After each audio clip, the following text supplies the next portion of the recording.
생명과 죽음을 가져오는 향기라고 말해요. 이 냄새는 어떤 사람은 이 냄새를 맡고 죽어요. 근데 어떤 사람은 이 냄새를 맡고 살아나요.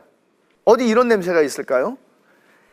2장 15절 16절 우리는 구원받는 자들에게나 망하는 자들에게나 하나님 앞에서 그리스도의 향기니 그렇게 얘기를 했는데 이 사람에게는 사망으로부터 사망에 이르는 냄새, 저 사람에게는 생명으로부터 생명에 이르는 냄새. 누가 이 일을 감당하리요? 그러니까 바울이 자신의 복음 전도 사역을 위해서 걸어가는 그 길마다 어떤 사람들은 살아나요.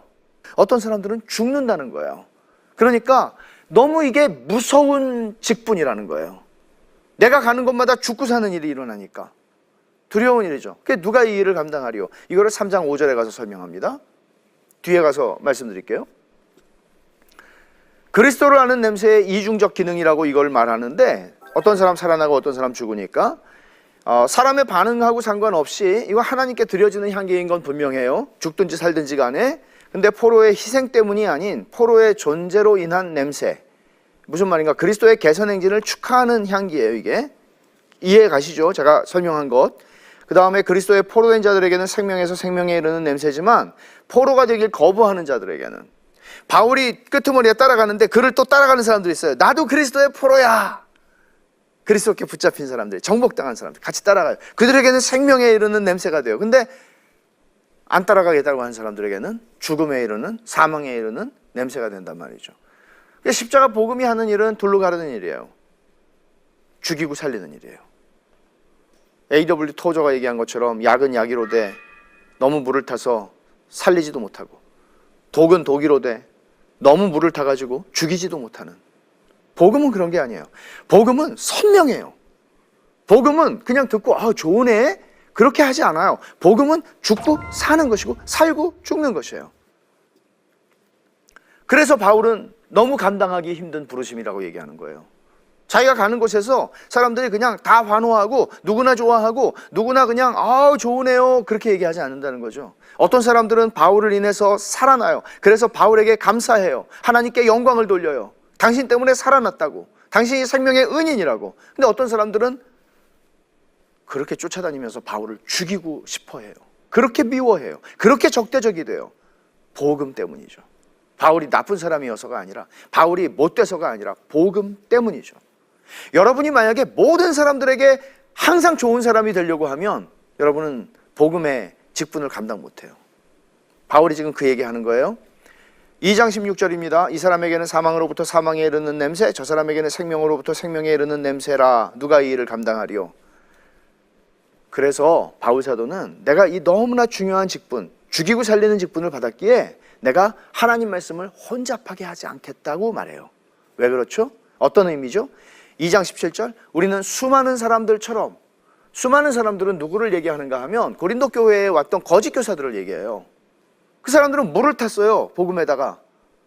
그래서 복음이 죽이지도 못하게 하고 살리지도 못하게 해요. 냄새는 냄새가 나는데 그 냄새가 무슨 냄새인지 흐릿흐릿해서 알 수도 없는 냄새예요. 그 거짓 교사들을 얘기하는 거죠. 하나님의 말씀을 혼잡하게 하지 아니하고. 그들이 하는 일이 뭐예요? 혼잡하게 하는 거예요. 이거 워터다운 했다는 얘기예요. 물을 탔다는 얘기예요. 정확한 의미가 원래 헬라어로. 그래서 바울은 어떻게 한다는 거예요? 순전함으로, 그리고 하나님께 받은 것 같이, 무슨 사람한테 받아가지고 응용해서 쓰는 표절하는 이런 게 아니라 순전함으로, 물타지 않고 하나님에게 받은 그대로, 그리고 하나님 앞에서, 그냥 사람들 앞에서 어떻게 하면 되지가 아니고 하나님 앞에서, 하나님의 불꽃 같은 눈 앞에서, 그리고 그리스도 안에서 말한다. 이게 참과 거짓, 참 교사와 거짓 교사의, 참 목자와 거짓 목자의 차이예요.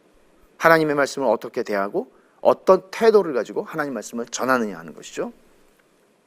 바울은 그렇게 해서 수많은 사람들과 자기를 비교합니다. 구별합니다. 그러니까 이게 바울이 이 직분이 너무 무겁다. 그래서 내가 이 직분을 감당해야 되겠다. 어떻게? 말씀을 순전함을 가지고 전해야 되겠다 하는 거예요. 바울이 고린도 사람들로부터 요구받았던 것은 이것입니다. 너도 추천서 한번 가지고 와봐라. 베드로나 요한같이 유명한 분들의 추천서를 가지고 와라 하는 것이죠. 바울이 제시하는 추천장이 있습니다. 3장 1절부터 3절에 우리가 다시 자천하기를 시작하겠느냐. 내가 스스로 추천한다는 거죠. 그걸 시작하겠느냐. 우리가 어찌 어떤 사람처럼 추천서를 너희에게 붙이거나 너희에게 받거나 할 필요가 있느냐. 내가 추천서가 필요한 사람이냐 정말? 그렇게 묻는 것입니다. 너희는 우리의 편지라. 바울이 얘기하는 추천서는 여기에 있습니다. 그건 너희들입니다. 고린도 교회 자신입니다.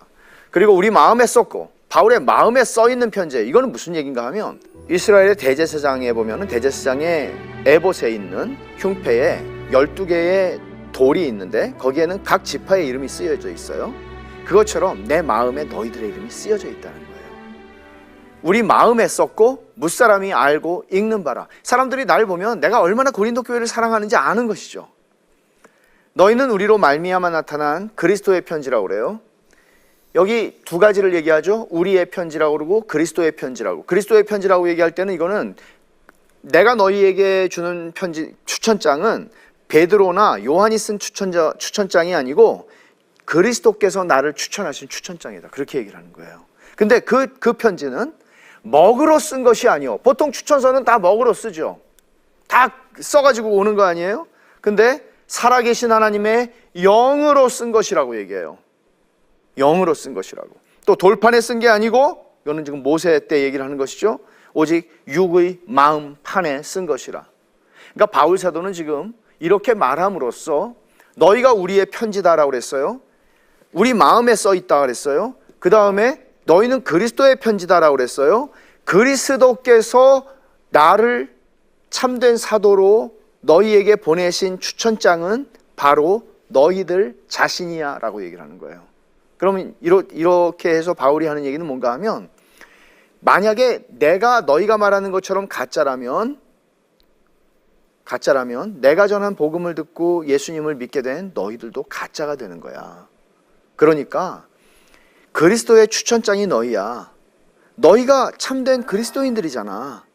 이것보다 더한 증거가 있느냐? 이렇게 바울은 도전하는 것입니다. 그래서 바울의 확신, 어떤 확신을 가졌기에 바울이 이렇게 말할 수 있는가 하면 우리가 그리스도로 말미암아 하나님을 향해 이 같은 확신이 있으니 우리가 무슨 일이든지 우리에게서 난 것 같이 스스로 만족할 것이 아니니 우리의 만족은, 여기 중요한 단어가 나와요. 이 만족이라고 하는 단어예요. 우리의 만족은 오직 하나님으로부터 나느니라. 그가 또한 우리를 새 언약의 일꾼, 여기 중요한 말입니다. 되기에 만족하게 하셨으니 만족. 율법 조문으로 하지 아니하고 오직 영으로 함이니 율법 조문은 죽이는 것이요 영은 살리는 것이니라. 자, 이 말을 좀 더 이해를 해볼 필요가 있는데 아까 누가 이 일을 감당하리요 그랬죠? 근데 이 일을 감당할 수 있는 것은 바로 하나님의 성령께서 이것을 감당하게 하신다는 얘기를 바울은 하고 싶은 것인데 이거예요. 너희가 나를 인정하든지 인정하지 않든지 나의 자격과 능력과 만족은 내가 아닌 하나님으로부터 온다는 거예요. 그래서 3장 5절에 조금 다시 읽으면 밑에 있는 부분, 우리의 만족은 오직 하나님으로부터 나느니라 그랬을 때 이 만족이라는 단어 아까 제가 주목하라고 그랬죠. 이 만족이라는 말 자체는 어떤 의미인가 하면 자격이라는 말이고 능력이라는 말이거든요. 그러니까 내 자격은 하나님에게서 오는 거야. 너희가 나를 인정하든지 인정하지 않든지 그건 하나님이 나를 인정해 주셨어. 그런 얘기를 하는 것이고요.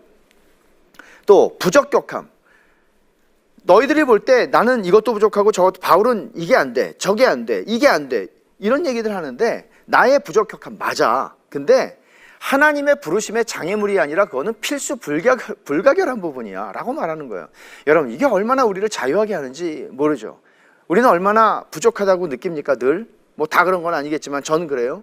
근데 부족하다고 느끼는데 그 부족하다고 느끼는 것이 하나님의 능력과 자격과 만족, 내게 자격을 주신 것을 폐하지 못해요. 옛 언약을 체결했던 모세나 사사 기드온이나 에스겔 선지자나 이 사람들 다 부족하다고 느꼈던 사람들이에요. 스캇 해프만이 고린도후서 주석에서 이런 말을 해요. 모세의 소명은 바로 그 장애물들이 하나님의 부르심의 필수적인 부분임을 입증하며 선지자의 능력이 아니라 하나님의 은혜가 그 자격의 원천임을 명백히 드러낸다. 굉장히 중요한 얘기입니다. 여러분이 예수를 믿으면서 이걸 놓치면 우린 다 자기 증명하느라고 세월을 허송합니다. 새 언약의 직분은 글자가 아니고 영으로 된 것이라고 얘기를 했죠. 사람들은 바울에게 얘기했어요. 먹으로 써서 갖고 와 추천장을. 근데 하나님이 영으로 쓰셨다고 얘기해요. 바울의 부적격함에도 불구하고 하나님의 능력이 나타나서 가는 데마다 어떤 일이 일어나요. 죽고 사는 일이 일어나요. 근데 사는 일은 뭔가 하면 성도들 안에 내적인 변화가 일어나는 거예요. 정말 영혼이 죽은 자가 살아나는 거예요. 그래서 성령께서 하시는, 단순히 편지가, 먹으러 쓴 편지가 아니라 여기 살아있는 증거가 이거야. 너희들 자신이야 라고 얘기를 하는 거예요. 사도됨의 증거이고 이것이 살아있는 추천장이고 새 언약의 직분이 가지는 능력이란 말이에요. 그래서 이런 관점에서 우리가 성경을 보는 것, 그리고 고린도후서를 읽지 않으면 우리는 고린도후서를, 성경을, 기독교를, 복음을 다 오해하게 되는 것입니다. 오늘 삶에 적용할 점 몇 가지를 보면 진짜와 가짜를 분별해야 된다는 거예요. 고린도 교회가 왜 그렇게 헤맸어요? 가짜 교사들을 진짜라고 생각했기 때문이에요. 세상의 가치관과 시각을 가지고 진짜와 가짜를 분별하려고 하면 교회는 타락해요. 가짜를 진짜로 만들어버리기 때문이죠. 조심해야 하는 부분입니다. 두 번째, 하나님께서는 자격을 갖춘 자를 찾지 않으신다는 거 기억하세요. 세상적으로 자격이 갖춰졌기 때문에 하나님 쓰시는 게 아니에요. 우리가 다음 시간에도 이 문제를 좀 더 심도 있게 다룰 것입니다. 우리의 부적격함은 오히려 하나님이 우리를 쓰시기에 합당한 조건이 돼요. 세 번째, 교회가 포로 공동체라는 거 기억하십시오. 우리는 그리스도의 포로입니다. 교회라는 거는 다 포로 수용소예요. 포로 수용소에서 뭐 옷 멋있게 입고 뭐 차려입고 뭐 화장하고 뭐 폼 잡고, 그게 정신 나간 거 아니에요? 포로 수용소라고요. 여기서 우리는 그리스도를 드러내는 존재로 부름받았다는 것.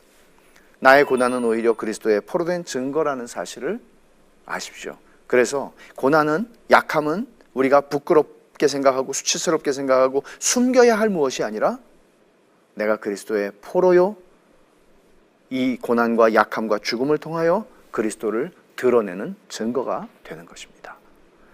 오늘 3강 이렇게 해서 마치고요. 다음 시간에 4강에서는 3장 18절부터 4장 6절까지의 본문을 가지고 새 언약의 직분이라고 바울이, 새 언약의 일꾼이라고 말하는 것이 그게 얼마나 영광스러운 것인가, 복음이 얼마나 크고 영광스러운 것인가를 우리는 다음 시간에 이 말씀을 통해서 살펴보려고 합니다. 감사합니다.